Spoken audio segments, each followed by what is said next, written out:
you being my escort for this fundraiser. I really wish you had someone of your own to bring."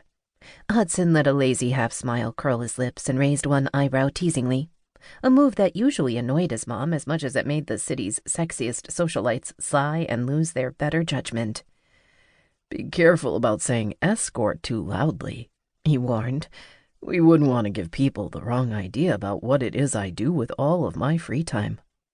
She raised a matching eyebrow. "Considering I know almost every person here, and they almost definitely know who I am, we can safely assume that no one is going to mistake my son for an escort." "A guy can dream," he shrugged with a laugh, his gaze again settling on his brother and Tyler. The animosity between the two men had lessened over the past few months, but they were nowhere near the friends they'd been for decades.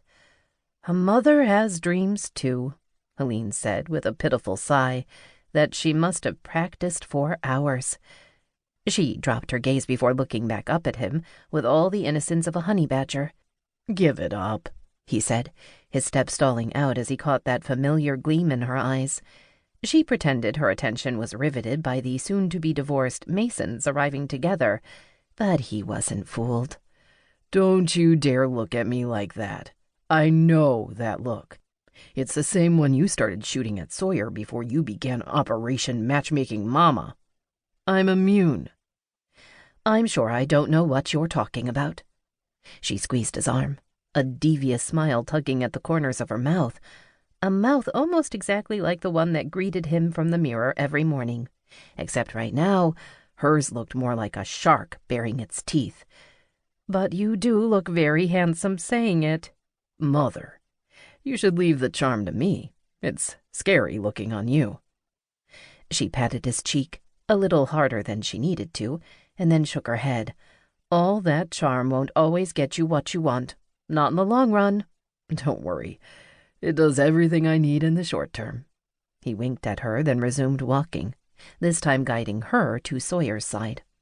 He needed to hand Helene off before she sank her claws in any further, and his brother owed him.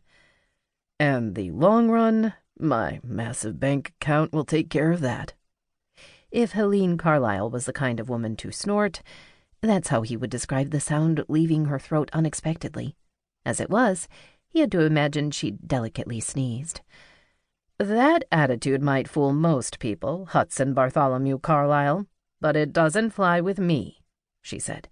Her attention zeroed in on his brother and former friend, who were pointedly ignoring each other, while Sawyer's wife, Clover, talked animatedly with Tyler. Out of the corner of his eye, he noticed the young woman in the boxy dress weaving through the crowd, heading straight for the same target as he was.